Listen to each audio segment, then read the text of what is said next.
네, 저희 다 오신 것 같아서 출석 한번 불러보도록 하겠습니다. 네, 권호성 집사님,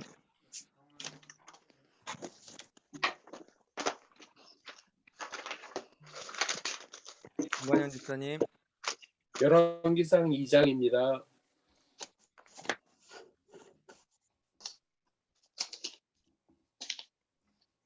김상분 집사님,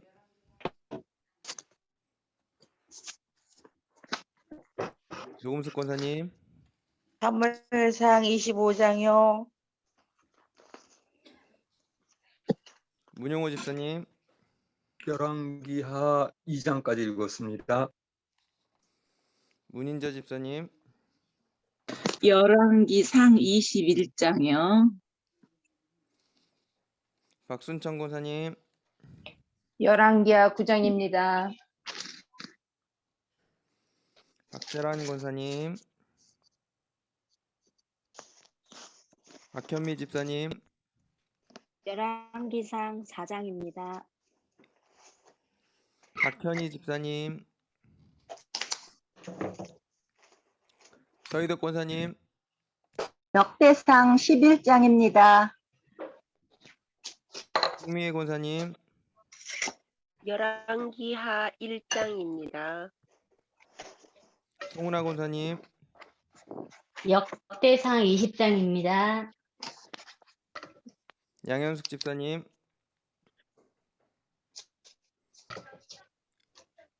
원종철 집사님, 열왕기상 20장입니다. 이건숙 집사님, 36장입니다. 이동숙 권사님, 12장입니다.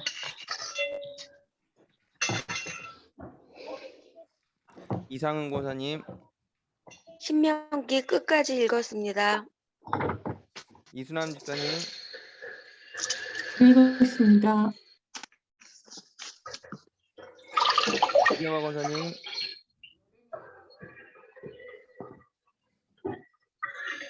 이정수 장로님, 열왕기상 2장요. 이종미 권사님, 시편 51편입니다. 장선진 집사님, 열왕기상 22장입니다. 장선희 집사님, 열왕기상 1장입니다. 장태익 집사님, 열왕기하 2장입니다. 정계숙 집사님, 네, 열왕기상 1장입니다. 정성덕 집사님, 정임순 집사님, 정임순 권사님,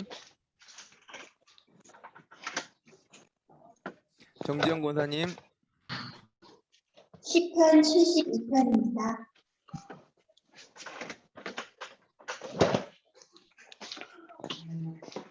정현주 집사님,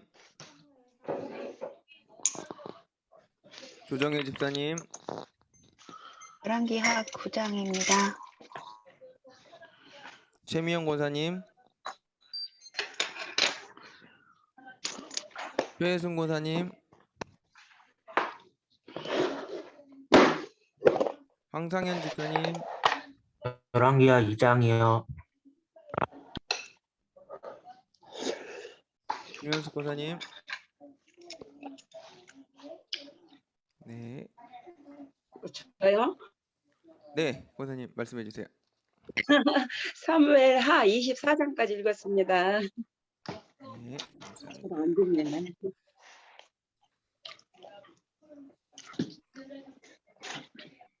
소리가 이렇게 나.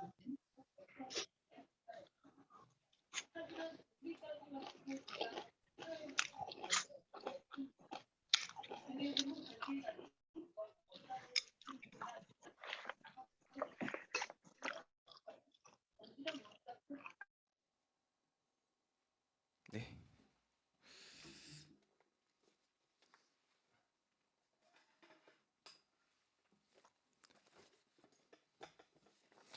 네, 오늘은 불의 선지자 엘리야 같이 보도록 하겠습니다. 네.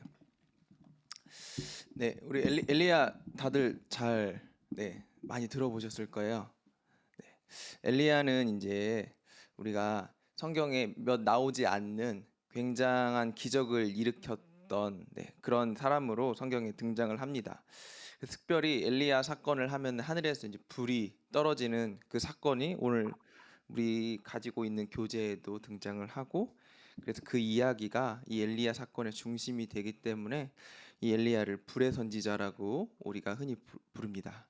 그리고 또 엘리야가 하늘로 올라갈 때도 불병거를 타고 올라갔어요. 그래서 이 불이라고 하면은 구약 시대에는 하나님의 어떤 임재하심을 나타내는 그 모양이나 모습, 이걸 이제 불이랑 많이 연관시켰거든요. 그래서 우리가 모세가 하나님을 시내산에서 만났을 때 떨기나무에 불이 붙었지만 타지 않는 하나님의 영광을 만났다는 것을 우리가 성경 우리에게 이야기하는 것처럼, 이 불이라는 것은 하나님의 전적인 능력과 영광을 의미하는데, 이 엘리야의 이제 별칭이 불의 선지자라고 하는 것은 하나님께서 얼마나 강력하게 역사하셨는가를 우리가 또 볼 수 있는 것입니다. 네, 한 장 넘겨서 오늘 이렇게 엘리야에 대해서 얘기를 할 텐데, 이 책의 내용과 더불어 가지고 전체적으로 엘리야에 대해서 한번 쭉 얘기를 해보도록 하겠습니다. 먼저 엘리야의 이름의 뜻은 여호와는 나의 하나님이라는 뜻입니다.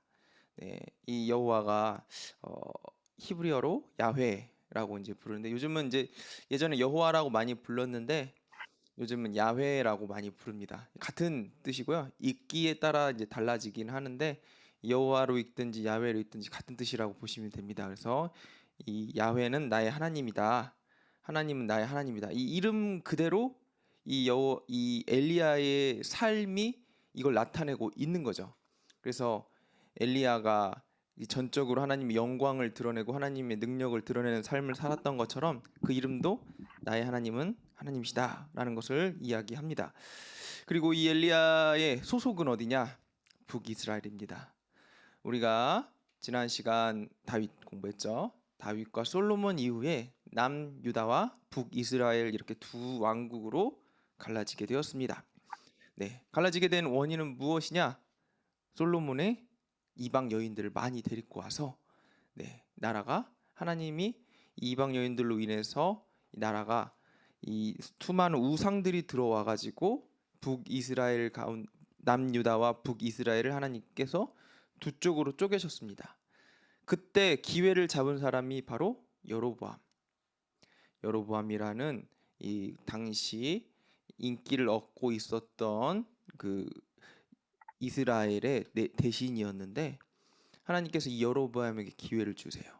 너가 나를 믿고 내 말씀에 따라 살면은 너의 왕국을 1000대, 100대, 1000대 이렇게 영원하게 이어지게 하겠다라고 약속을 하시지만, 여로보암은 하나님이 세워주신 기회를 잡지 못하고 하나님께서 자기를 세우셨다는 이 사실을 금방 잊어버리고 이 왕권을 유지하기 위해서 자기의 생각과 자기의 뜻대로 행동하게 됩니다. 우리 사울과 똑같죠. 하나님께서 세워주셨지만 자기가 그 자리를 유지하기 위해서 살다가 결국에는 하나님께서 포기하시니까 그의 인생이 점점 무너져감을 우리 성경 곳곳에서 볼 수 있습니다. 오늘 이 엘리야의 사건도 사실 크게는 이스라엘이라는 나라 자체를 하나님께서 어떻게 사랑하시고 이끌어 주시지만 이스라엘이 하나님을 떠났을 때 어떻게 하시는지에 대한 모습을 또 보여주게 되는 것입니다. 결국 여로보암은 하나님을 신뢰하는 것이 아니라 하나님을 믿는 그 종교를 의지하게 됩니다. 그래서 그 북이스라엘의 북쪽과 남쪽에 단과 베델에 우상을 세워서 하나님의 신전이라고 이름 지은 금송아지 상을 2개를 만들어서 이름을 대신 하나님이라고 붙이고 하나님의 신전을 대신 만들고 하나님의 제사장을 자기가 직접 세우고 하나님께 예배드리는 그날도 자기가 직접 만드는 이런 안타까운 일을 저질러서 하나님께서 여로보암의 죄를 따라라고 이야기를 하십니다. 그래서 북이스라엘의 죄는 여기서부터 계속 시작이 됩니다. 여로보암의 죄를 따라. 그래서 열왕기를 읽다 보면은 계속해서 등장하시는 이야기가 바로 여로보암의 죄를 따라. 여로보암의 죄가 무엇이냐? 하나님을 하나님답게 여기지 않는 것. 오늘 이 엘리야처럼 여호와는 나의 하나님처럼 사는 게 아니라 여호와가 아니라 세상이 나의 하나님이다, 나의 신이다라고 산 삶이 바로 여로보암의 삶이었다라고 보시면 되겠습니다. 자, 그리고 나서 넘기면 이 시대적 배경이 굉장히 중요합니다. 왜냐? 이 북이스라엘은 당시 시대적으로 샌드위치 같은 나라였어요. 마치 지금 우리나라와 북한과 중국 사이를 생각하시면 됩니다. 우리나라와 북한과 중국, 그러니까 중국과 우리나라 사이에 북한이 껴있죠. 다행히 북한과 중국이 비슷한 이 색깔이기 때문에 그렇게 큰 문제가 되지 않지만, 당시에는 이렇게 북이스라엘이라는 나라가 아람과 이 북이스라엘과 남유다 이 셋 나라 사이에 껴 있었습니다. 그러니까 정치적으로 굉장히 불안했겠죠. 위에서 쳐들어오고 밑에서 쳐 올라가고, 그러니까 위에도 막고 아래도 막아야 되는 그런 굉장히 정치적으로 불안한 상황에 처해 있는 나라가 바로 북이스라엘이라는 나라였습니다. 그나마 다행인 건 북이스라엘의 지형 자체가 산간지방, 그래서 위에서 쳐들어오고 아래에서 올라갈 때 막기가 그나마 수월했기 때문에 이 나라가 유지됐습니다. 그래서 처음 말씀드렸던 여로보암도 북쪽 끝과 남쪽 끝에다 제단을 세운 이유가 이 사이가 그가 막을 수 있는 경계선이었기 때문이다 라고 이제 생각을 하시면 돼요. 그런데 이렇게 불안정한 상황에서 나라가 잘 크기가 쉽지 않았겠죠. 그래서 이 나라가 계속해서 쿠데타가 일어납니다. 북이스라엘은 나라가 왕조가 계속 바뀌어요.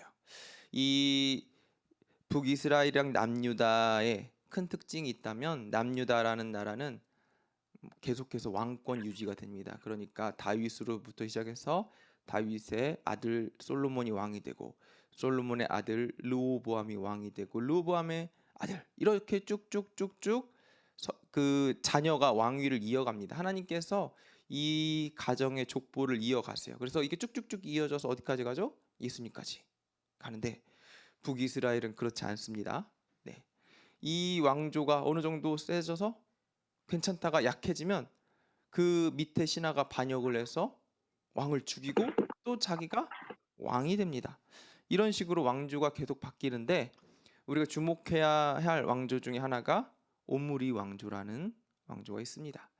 당시에 굉장히 영향력을 끼치고 큰 부흥과 성장을 경험했던 왕조이기 때문에 이 오므리 왕조는 실제 세계사에서도 등장을 하는 왕조입니다. 자, 이 오므리 왕조가 어떻게 생겼냐? 당시에 이 오므리 왕조 그 전 왕이 시므리라는 왕이었어요. 그 시므리 왕은 7일밖에 나라를 다스리지 못했어요. 쿠데타로 왕이 되었어요. 근데 시므리는 큰 권력은 있지 않았지만 순간적으로 이 기지를 발휘해서 왕궁에서 왕을 죽이고 왕위에 올랐습니다. 그런데 그 당시에 이 나라 가운데 두 명의 권력자가 있었어요. 한 명은 디분이라는 사람이었고 한 명은 오므리라는 사람이었습니다.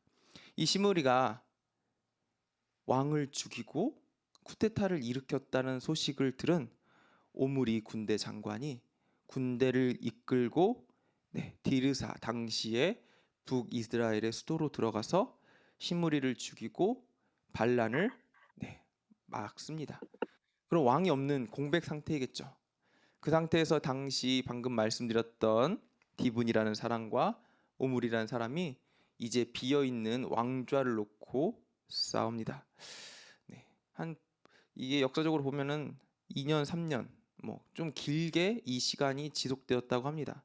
어찌되었던 간에 디브니와 오므리의 싸움 가운데 누가 이겼겠어요? 오므리. 방금 오므리 왕조 말씀드렸으니까요. 오므리가 왕위에 올라서 12년 동안 북이스라엘을 다스립니다. 그런데 이 오므리가 왕좌에 오르고 나서 굉장히 통치를 잘했어요. 왕으로서 그가 엄청난 기지와 능력과 달란트가 있었던 것 같아요. 그래서 이 오므리가 잘했던 것 중에 하나가 바로 수도를 디르사에서 사마리아로 옮긴 것이었습니다. 디르사는 방어하기가 좀 어려운 곳이었어요. 왜냐하면 이 적들이 쳐들어오면 금방 함락될 수 있는 곳이었어요. 근데 말씀드렸다시피 당시에 북이스라엘은 이 군사적으로 굉장히 열악한 상황이었기 때문에 조금이라도 더 안전한 곳을 수도로 만들어야 될 필요가 있었습니다. 그래서 오므리는 사마리아를 사서 그곳에 성을 쌓고 그곳에다가 새로운 수도를 만듭니다. 이 사마리아가 언제까지 이어졌냐? 북이스라엘이 망할 때까지. 그래서 남유다의 수도는 예루살렘, 북이스라엘 수도는 사마리아. 네. 예수님께서 사마리아 여인을 만나셨잖아요. 그 사마리아 여인이 등장한 곳이 바로 이 사마리아. 그리고 사마리아와 이 북이스라엘과 남유다 사이의 관계가 나빠졌을 때 이 남쪽에 있었던 유대인들이 사마리아를 거치지 않고 지나간 이유가 바로 북이스라엘의 수도가 사마리아였고 그곳이 사마리아 사람들이 모여 사는 곳이었기 때문에 나중에 우리가 또 포로기 때 말씀드리겠지만 이 당시에 이 북이스라엘이 망하면서 사마리아 사람들이 대거 끌려가고 또 외부에 있었던 이방 민족이 사마리아로 대거 이주해 오게 됩니다. 그래서 민족 혼합 정책에 의해서 이 단일 민족을 그 사명처럼 알았죠. 그 이방인과 결혼하지 말라는 하나님의 율법이 있었기 때문에 근데 강제적으로 북이스라엘은 나중에 이렇게 혼합 정책을 그 아수르의 혼합 정책으로 인해서 혼인을 외부 사람들과 하게 됩니다. 네, 다시 오늘 말씀으로 돌아와서 이렇게 사마리아를 세우고 수도를 안전하게 방비를 했었던 오므리는 이제 대외적으로 그의 영향력을 펼쳐 나가기 시작합니다. 당시에 요단강 동편의 모압 땅까지 쳐들어가서 동편에 있었던 모압을 정벌하고 그리고 남쪽으로는 원래는 남유다와 북이스라엘은 서로 으르렁거리는 상황이었어요. 왜? 서로 뭐 원수지간 같은 거죠. 근데 이때부터 이 오므리가 화친을 점점 하기 시작해요. 어떻게 화친하냐? 결국에는 이 당시에는 결혼, 자녀와 손자의 결혼 이런 것들을 통해서 정략적으로 주변국들과 동맹을 맺어 나가기 시작합니다. 남유다와 손자끼리 결혼을 시켜서 나중에 이 남유다와 동맹을 맺고 또 북쪽에는 아람이라는 강력한 나라가 있었어요. 그런데 그 아람을 혼자 막기가 너무 버거운 거예요.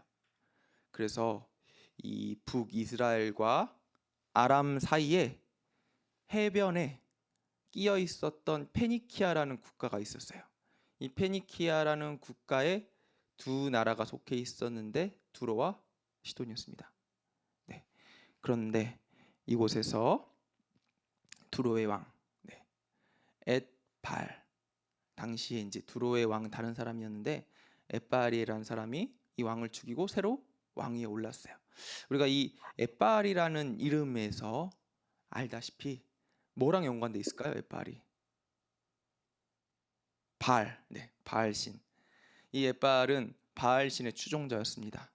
그래서 그 나라의 왕이 되자마자 온 나라를 바알 숭배로 다 변화시켰습니다.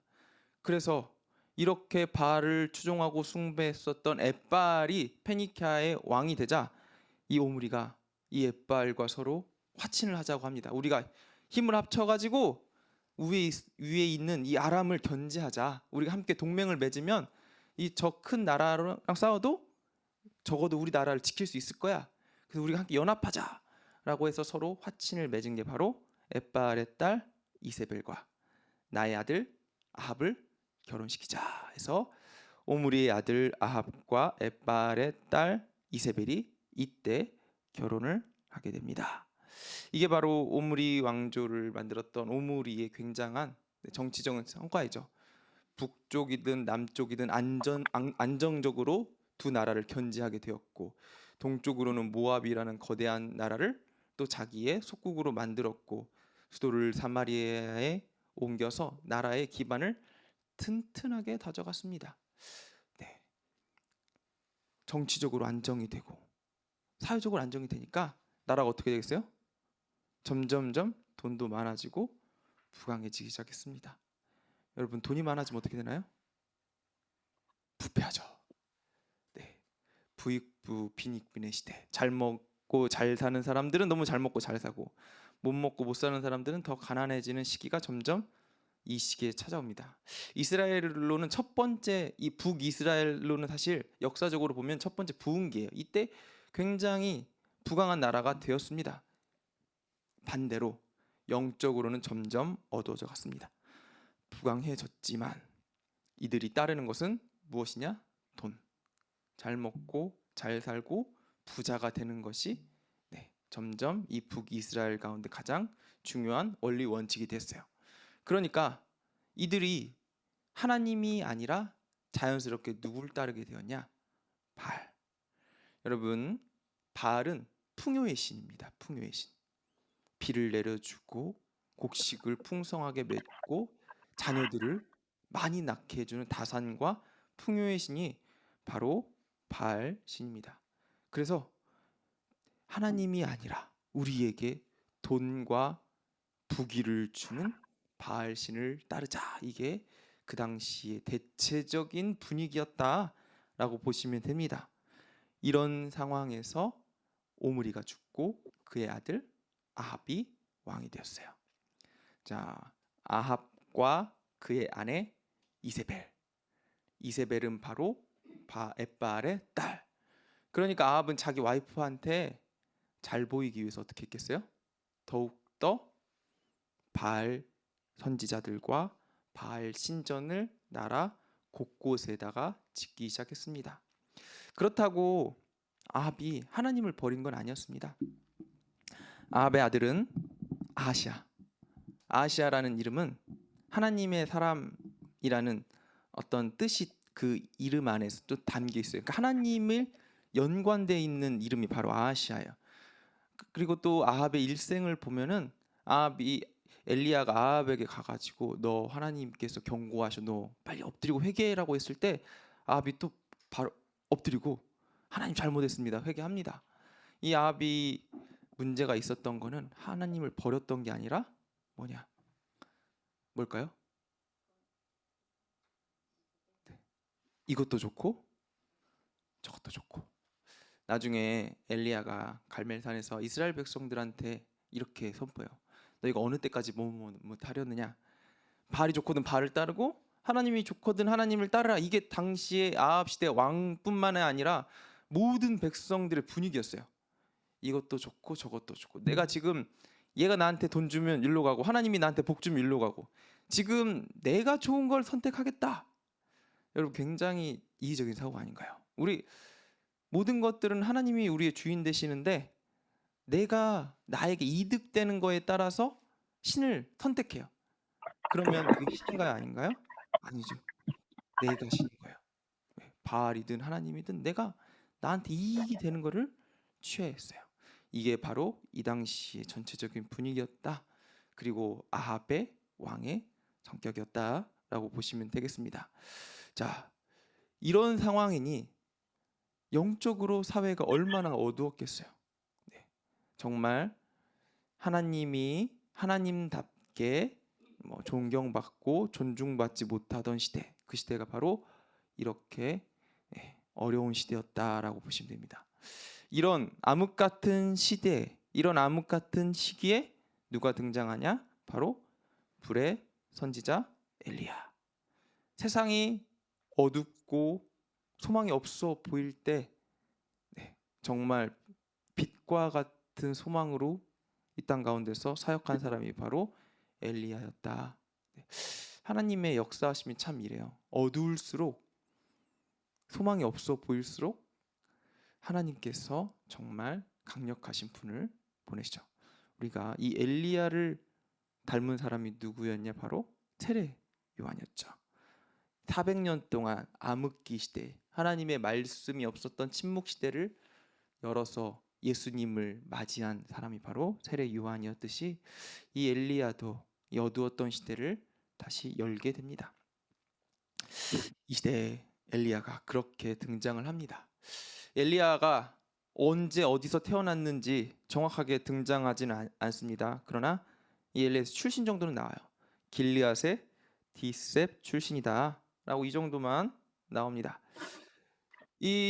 그리고 나서 엘리야의 뭐 탄생 이야기 이런 것도 하나도 안 나와요. 갑자기 딱 등장하는데 어디서 등장하냐?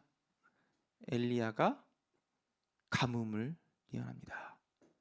네, 여러분 처음 말씀드렸다시피 풍요와 다산의 신이 바알이었어요. 그러니까 이스라엘의 많은 사람들은 어쩌면 우리에게 복을 주고 우리를 살게 하는 신이 누구냐? 바알이다 라고 생각했을 겁니다. 그러니까 비가 오게 하는 것도 누구냐? 바알이다. 그래서 비가 필요할 때 그들은 바알 신에게 제사 드렸을 거예요. 바알 신전에 가서 우상을 섬겼을 거고 바알과 아세라 신전에서 그들은 우상 숭배하는 일들을 너무나 당연하게 했을 것입니다. 그런데 그때 하나님께서 엘리야 선지자를 통해서 선포하는 거예요. 너희들이 원하는 그 비를 주는 사람이 누구냐? 바로 나다. 그러니까 너희들 한번 봐라. 그래서 엘리야 선지자를 통해서 선포하죠. 앞으로 비가 내리지 않겠다. 이 바알 신의 정면으로 선전포고를 하나님께서 하시는 것입니다. 사실 뭐 싸울 것도 아닙니다. 그러나 하나님께서 이렇게 이야기하신 건 이스라엘 백성들에게 누가 참 하나님인지를 다시 한번 알려주고 싶으신 하나님의 마음이 아니었을까 생각이 되는 것입니다. 그렇게 바알 신과 하나님의 첫 번째 싸움이 시작됩니다. 누가 이깁니까? 하나님. 비가 뚝 그쳐요. 오지 않습니다. 그리고 이 가뭄을 선포한 엘리야를 안전하게 보호하시기 위해서 하나님께서 엘리야를 안 보이네. 네. 그리 시냇가로 이제 보내시게 됩니다. 그곳에서 까마귀를 통해서 먹이시고 시냇물을 먹으면서 잠깐 동안 안전하게 지내다가 시냇물이 마르자 하나님께서 이번에는 엘리야를 어디로 보내시냐? 사르밧 과부에게 보내십니다. 네, 사르밧 과부가 살았던 곳은 어디냐? 어디였을까요? 두로. 이방 땅이었어요. 이방 땅. 그러니까 사르밧 과부는 이방 여인이었습니다.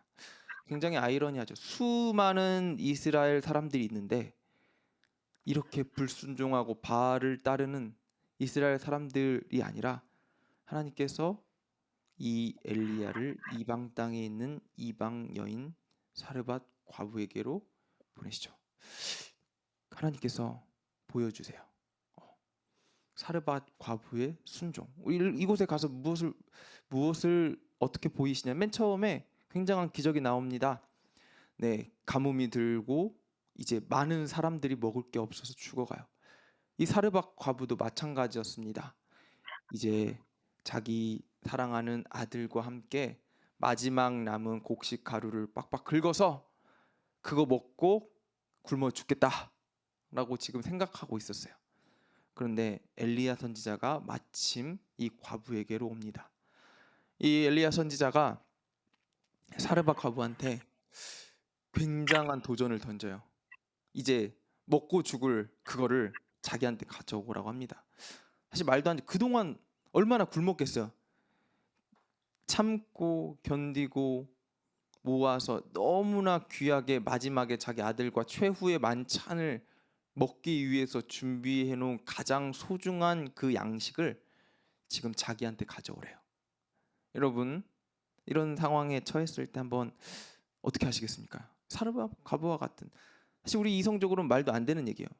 뭐 편하게 이야기해서 지금 너무나 열심히 평생 동안 일해서 퇴직금을 뭐 얼마를 받으셨다고 칩시다.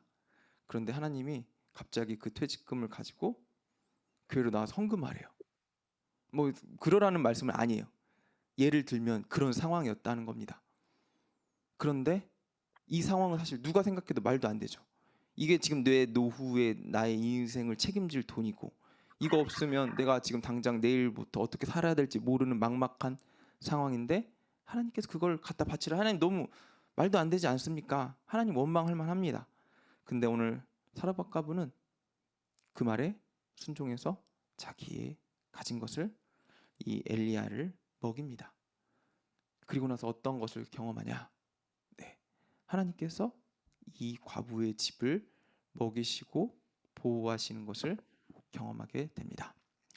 그 어제 우리 부흥회 동안에 이제 목사님들이 계속해서 말씀을 하셨는데 그 말씀들 가운데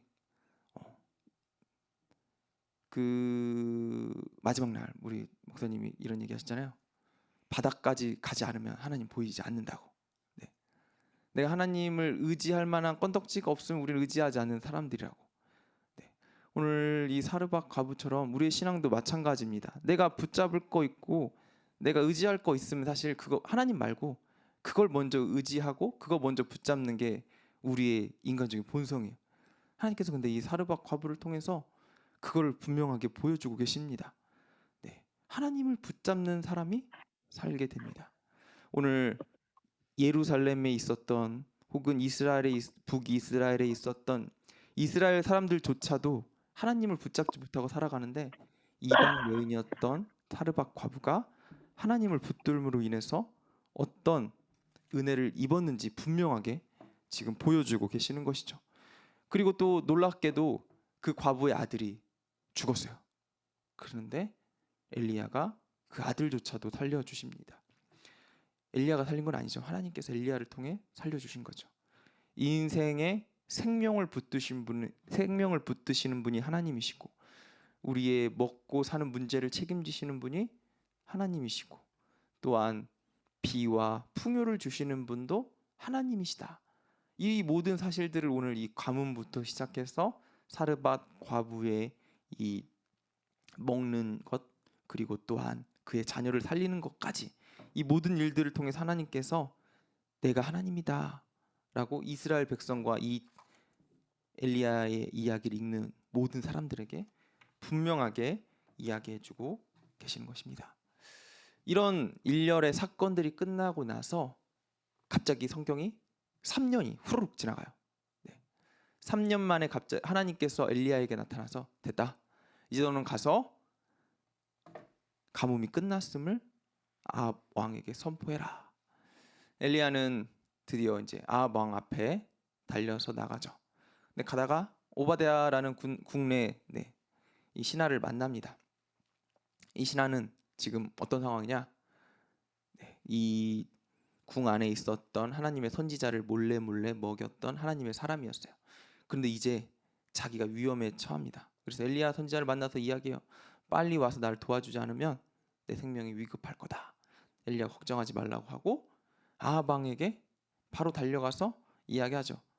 그런데 아합 왕의 반응이 되게 재밌습니다. 여러분, 아합 왕이 엘리야를 만나서 어떻게 이야기하나요? 열왕기상 18장 17절 이렇게 아합이 이야기해요. 엘리야를 볼 때 아합이 그에게 이르되 이스라엘을 괴롭히는 자여 너냐? 아합이 지금 이스라엘을 괴롭히는 사람이 너냐라고 지금 물어보고 있어요. 이스라엘을 괴롭히는 사람이 누구예요? 누구예요? 네, 스스로. 네, 하나님 앞에 하나님을 떠난 이스라엘 백성과 아합이 자기가 잘못한 줄은 모르고 지금 엘리야가 3년 가뭄을 선포해서 비가 오지 않았다고 엘리야를 지금 원망하고 엘리야를 죽이려고 하는 거예요. 우리의 죄의 속성이 그렇죠. 내가 잘못한 거는 보지 못하고 주변 사람과 남에게 화살을 돌립니다. 오늘 아합 왕도 자기가 바알을 믿고 바알을 숭배해서 이런 일들이 왔다는 사실, 이 자기들이 믿는 바알이 능력이 없어서 지금 이렇게 됐다는 사실을 알지 못하고 그냥 엘리야가 잘못해서 비가 오지 않았다고만 손가락질하고 있는 것입니다. 그런 아합에게 엘리야가 분명하게 이야기합니다. 그가 대답하되 내가 이스라엘을 괴롭게 한 것이 아니라 당신과 당신의 아버지의 집이 괴롭게 하였으니 이는 여호와의 명령을 버렸고 당신이 바알들을 따랐음이라. 분명하게 이야기했습니다. 이 가뭄이 지금 하나님께서 주신 것이고 그 이유가 무엇이냐? 네, 너희들이 믿는 바알 신이 살아있는 신이 아니다 라는 것을 분명하게 보여주기 위해서 하나님께서 이렇게 하신 것이다. 이제 깨달아라 라고 이야기를 했는데 깨달았을까요? 못 깨달았을까요? 못 깨달았어요. 그래서 엘리야가 눈앞에 분명하게 보여주려고 이 사건을 벌입니다. 지금 가서 바알 선지자 450명과 아세라 선지자 400명을 불러 모으소서. 누가 참 신인지 우리가 한번 이 제사를 지내봅시다.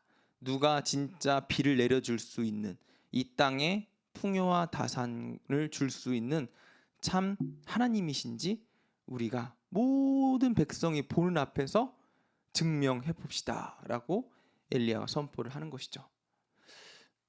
아방이 돌아가서 바알 선지자와 아세라 선지자를 다 모아서 갈멜산에 모으게 됩니다.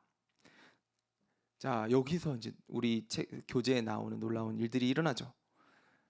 850명의 이방 선지자와 엘리야가 갈멜산에 모였고, 그리고 그곳에 구경하러 온 수많은 이스라엘 백성들이 지금 몰려 있는 상황입니다.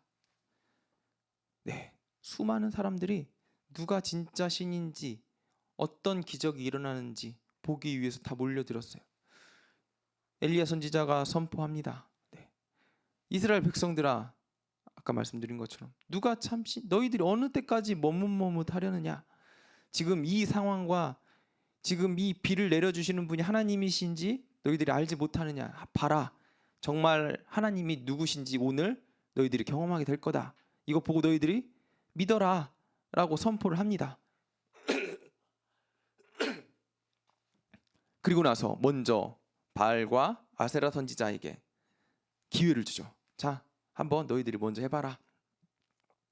자, 바알과 아세라 선지자가 만들어진 제단 앞에서 송아지 한 마리를 각 뜨고 제물을 올려놔요. 그 당시의 제사는 태워서 드리는 번제였죠. 그래서 송아지를 올려놓고 불을 피워야 되는데 이게 지금 제사의 핵심이었습니다. 바알 선지자가 믿는 그 바알과 아세라 신이 진짜면 이 송아지에 불을 스스로 붙일 것이고, 우리 하나님이 진짜면 이 송아지에 불을 하나님께서 직접 붙이실 것이다 하고 서로 이 불을 붙이는 신이 진짜다라는 것을 증명하게 합니다. 자, 바알과 아세라 선지자가 간절하게 기도하죠. 여러분, 간절하게 기도한다는 거는 어떻게 기도하는 거죠? 마음과 정성을 다해서 기도하면 우리가 몸도 정성을 다하잖아요. 예를 들면은 우리 무당들이 얼마나 간절하게 귀신한테 기도해요. 네, 자기 몸을 상하게 하면서까지 기도하죠. 그런 한 예가 신을 감동시키기 위해 작두를 탄다던가 여러 가지 비싼 제물을 드린다던가 이런 것들을 하게 만들잖아요. 이 바알과 아세라 선지자도 정말 간절하게 기도하다가 안 되니까 나중에는 소리 지르고 자기 몸을 자해하면서까지 신을 감동하고 신에게 관심을 끌기 위해서 그렇게까지 하지만 되나요? 안 되나요? 네, 안 돼요. 그래서 엘리야가 되게 재밌게 이야기를 합니다. 정오에 이르러는 18장 27절이에요. 정오에 이르러는 엘리야가 그들을 조롱하여 이르되 큰 소리로 불러봐라. 그가 신인즉 묵상하고 있는지 혹은 잠깐 외출했는지 혹은 그가 길에 가 있는지 잠이 들어서 깨워야 하는지. 반응이 없으니까 지금 조롱하고 있는 거지. 지금 너네들 지금 자고 있냐? 아니면 너네들 신 지금 놀러 나갔냐? 왜 니네들 이야기 안 듣고 있느냐? 조롱합니다. 그리고 나서 엘리야가 무슨 일을 하냐? 하나님 앞에 드릴 제단에 송아지를 각 잡아서 올려놓고 그리고 나서 그곳에 물을 붓기 시작합니다. 마른 곳에 불을 지펴도 쉽지 않은데 물을 흥건하게 제물과 제단에다가 붓고 나서 하나님께 기도합니다. 네, 무슨 일이 일어나죠? 네, 불의 선지자 엘리야, 하늘에서 불이 내려서 제단에 불이 붙습니다. 하나님이 참 하나님임을 분명하게 증거한 것입니다. 그리고 나서 엘리야 선지자가 850명을 그 즉시 뛰어내려가서 850대 1로 싸워서 다 죽이게 됩니다. 생각해보면 되게 잔인한 일이죠. 850명이나 되는 사람들이 지금 엘리야 한 사람에 의해서 죽어요. 네, 이런 충격적인 광경을 본 이스라엘 사람들, 정말 하나님의 기적이 이것보다 선명하게 보일 수가 없어요. 하늘에서 불이 떨어지고 엘리야 선지자가 혼자 바알과 아세라 선지자 850명을 죽였어요. 이 광경을 모든 이스라엘 백성들이 다 지켜봤어요. 그런데 이스라엘 백성들이 하나님을 믿었을까요? 안 믿었을까요? 믿었을까요? 안 믿었을까요? 네. 네. 다 그거 보면 사실 우리 기도하잖아요. 증거 보이시면, 기적 보이시면 네, 하나님 믿겠습니다. 그런데 이렇게 강력한 기적을 보여주셨음에도 불구하고 이스라엘 백성들이 하나님 앞으로 돌아오지 않았어요. 왜? 기적은 기적일 뿐, 나는 나다. 강팍한 마음이 돌이키지 않았습니다. 여러분, 기적을 통해서는 믿음이 생기지 않습니다. 네, 분명합니다. 기적을 통해서는 믿음이 생기지 않습니다. 우리의 믿음은 오직 성령님이 도와주셔야지만 생기게 됩니다. 그래서 기적을 구하시지 마시고 성령을 구하셔야 돼요. 네, 하나님께서 우리의 성령으로 우리 심령을 변화시켜야지 우리 가운데 믿음이 생기는 것이죠. 자, 이렇듯이 850명이 죽고 그 다음에 하나님의 예언대로 비가 와야 되죠. 그래서 엘리야가 엎드려서 하나님 앞에 7번이나 기도하죠. 엎드려서 한번 기도하고 자기 사환을 보내서 자 봐라, 비가 올 것인지 한번 가서 살펴보고 와라. 안 온대요. 2번 보내고 기도하고 3번 보내고 기도하고 4번 보내고 기도하고 7번을 보낼 때쯤 사환이 와서 얘기하죠. 저기 멀리서 손바닥만한 구름이 보입니다.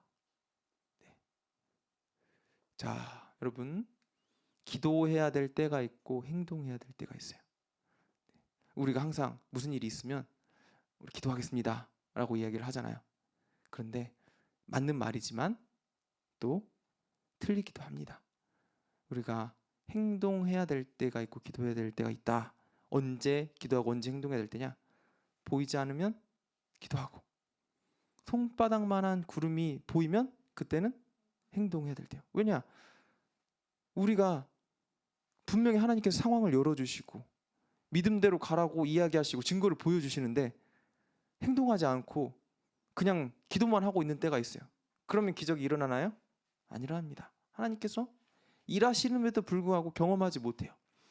손바닥만한 구름이 일어났을 때 엘리야는 직감합니다. 하나님께서 이제 드디어 일하시는구나. 그리고 나서 아합한테 가서 선포하죠. 이제 하나님께서 일하십니다. 우리 이 갈멜산을 내려갑시다. 네, 지금 비가 폭풍우처럼 쏟아질 테니까 지금 왕이 타고 있는 마차가 진흙에 빠져가지고 이 산을 내려가지 못할 것 같으니까 큰 비가 내리기 전에 빨리 돌아가십시오라고 아합 왕한테 이야기해요. 아직 비도 안 내리고 비 내릴 건덕지만 살짝 보였어요. 근데도 불구하고 엘리야는 그것을 신뢰하고 지금 아합 왕한테 선포하죠. 아합이 엘리야의 이야기를 그 당시엔 들었습니다. 지금 굉장한 기적을 경험했기 때문에 들을 수밖에 없죠. 그리고 마차를 타고 달려가는데 마차가 빨랐겠죠. 근데 엘리야가 더 빨랐어요. 네. 마차의 앞을 달려서 이스라엘까지 같이 달려나가고 큰 비가 쏟아지고 드디어 3년 만에 가뭄이 그치게 됩니다. 네. 이게 굉장히 유명한 호렙산에서 불의 사건이죠. 자, 그런데 문제는 이런 놀라운 일을 경험하고 이런 놀라운 일을 이스라엘 백성들이 다 알았는데도 불구하고 방금 말씀드린 것처럼 아무것도 변하지 않았어요. 이스라엘 백성들이 갑자기 하나님 살아계시니까 우리가 바알 선지자 다 버리고 이스라엘 신전 다 부서뜨리고 이제 하나님 앞으로 돌아가자, 뭐 이런 일들이 일어날 만한데 이스라엘 백성들이 여전히 바알 신전에 가서 제사 드리고 아세라 신전에 가서 제사 드리고, 그리고 아합 왕은 여전히 자기 아내 이세벨과 함께 우상을 섬기고, 뭐만 변했냐? 이세벨만 화났어요. 방금 말씀드린 것처럼 바알 선지자들의 대장이 누구였냐? 바로 이세벨이었어요. 이세벨이 바알 선지자들을, 바알 신전들을 이스라엘 땅 가운데 계속해서 지어나가기 시작했고 그들을 통해서 힘과 권력을 유지했는데 지금 850명이나 되는 자기의 신복들이 다 죽었어요. 수많은 또 다른 제사장들이 있었겠지만 그럼에도 불구하고 이세벨은 자기의 권위에 도전했기 때문에 화가 났겠죠. 그래서 당장 엘리야를 잡아와라. 그를 죽여야겠다. 엘리야가 속상하죠. 하나님, 뭡니까? 이렇게 수많은 기적을 보여주는데도 불구하고 이스라엘이 변하지 않습니다. 그러면서 도망을 갑니다. 잠깐 지도 보여드리면,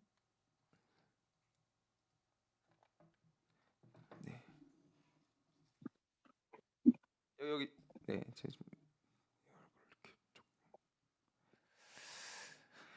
여기 지도에 보시면 여기 아래쪽 보이시죠? 아래쪽.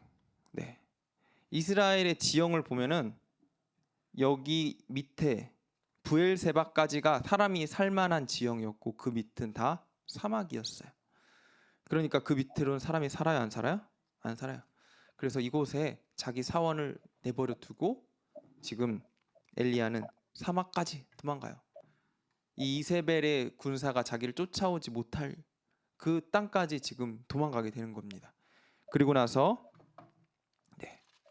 우리가 잘 아는 로뎀나무 아래까지 가게 되죠. 이 광야에서 이제 지쳐가지고 로뎀나무 아래서 빛을 피하면서 잠깐 쉬고 있으면서 엘리야가 하나님 앞에 고백하죠. 하나님, 이게 뭡니까? 내가 이렇게까지 했는데, 하나님 이렇게까지 하나님의 살아계심을 드러냈는데 변한 건 하나도 없고 소망이 없습니다.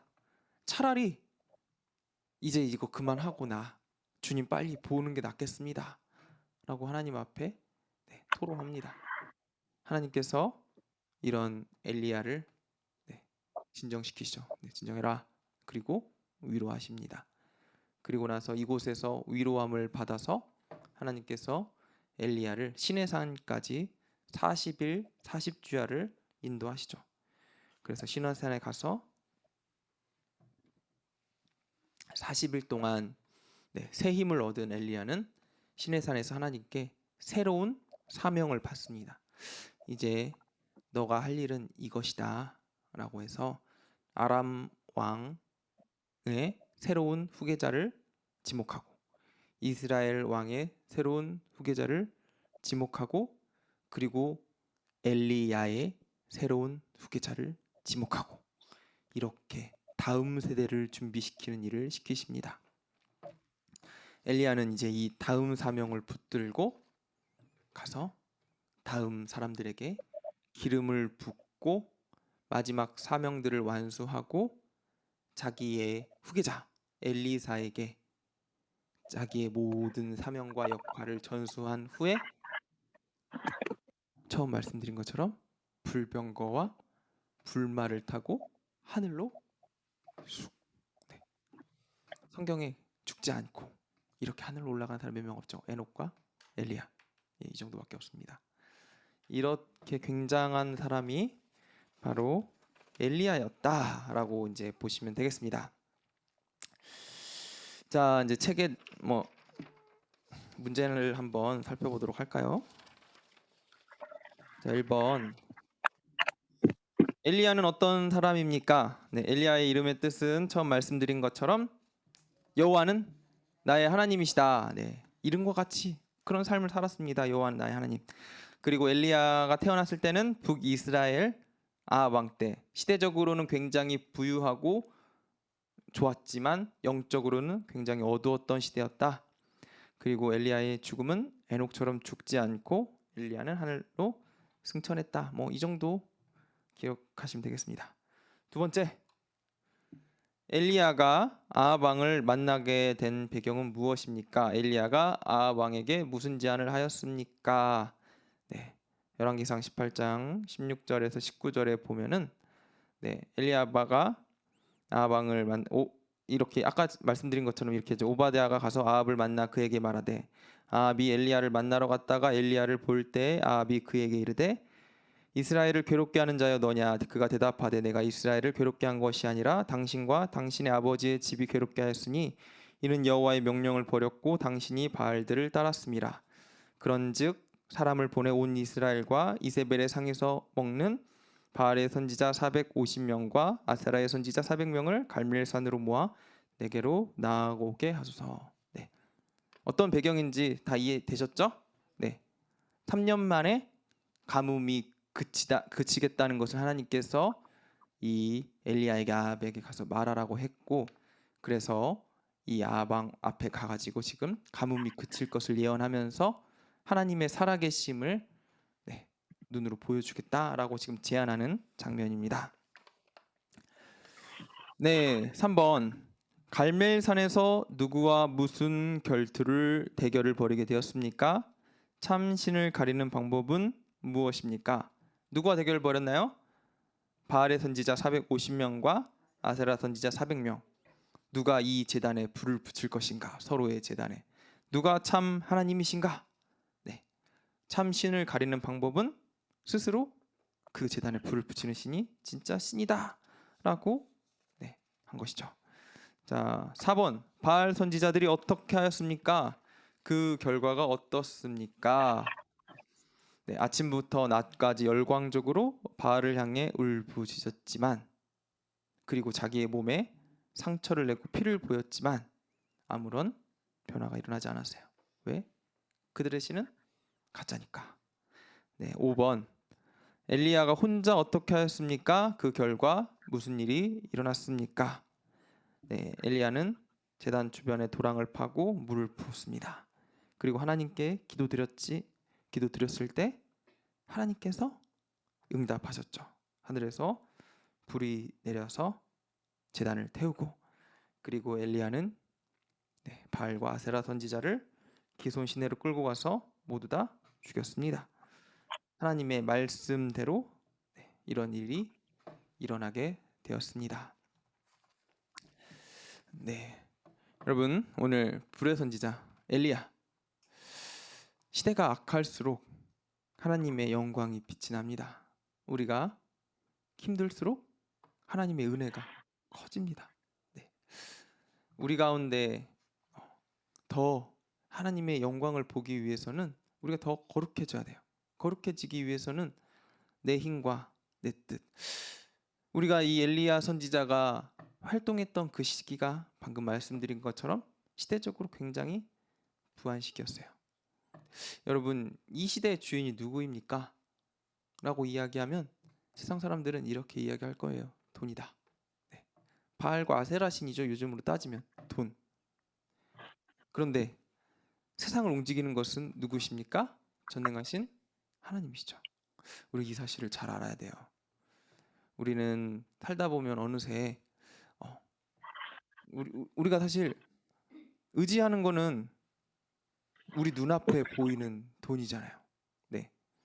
뭐 나의 노후를 책임질 집이라든지, 혹은 나의 어떤 걸 도와줄 나의 자녀라든지, 혹은 내가 통장에 쌓아놓은 나의 통장의 잔고, 이런 것들을 우리는 의지하면서 살아가요. 이게 뭐 사실 우리의 현실적인 모습인 거죠. 그런데 하나님께서는 이것들에 대해서 분명하게 이야기하시는 거죠. 이걸 쌓아놓고 이걸 놔두는 게 잘못은 아니에요. 그러나 내가 정말 의지하고 있는 것은 무엇인가? 내가 이것 때문에 살아가는가? 이것만 바라보고 살아가는가? 그런 이스라엘 백성들에게 하나님께서는 분명하게 이야기를 하시는 거죠. 네, 너희가 어느 때까지 둘 사이에서 머뭇머뭇하려느냐. 여호와가 만일 하나님이면 그를 따르고 바알이 만일 하나님이면 그를 따를지니라. 오늘을 사는 우리에게도 동일하게 이야기하시는 거죠. 결국에는 선택을 해야 돼요. 하나님을 선택할 건지, 네, 돈을 선택할 건지, 세상을 선택할 건지, 바알을 선택할 건지. 이 선택이 우리 지난번에 여호수아가 이스라엘 백성들에게 했고, 또 사무엘이 이스라엘 백성들에게 했고, 또 오늘 여기서 동일하게 엘리야가 이스라엘 백성들에게 했어요. 결국에는 계속해서 하나님의 사람들이 하나님께서 하나님의 사람들 통해서 우리에게 던지는 메시지는 이거예요. 이거든 저거든 하나를 언젠가는 선택을 해야 되는데 무엇을 선택하며 살아가겠느냐? 저는 이제 믿음이 그렇다고 봅니다. 우리의 현실, 결국에는 뭐가 맞고 뭐가 틀리다 이게 아니라 어떤 선택을 하고 살아가느냐에 따라서 우리 인생이 달라지게 됩니다. 네, 같은 상황에 처했어요. 어려워요. 우리 목사님, 부흥의 목사님 말씀처럼 폭풍우를 만났어요. 예수님의 제자들이.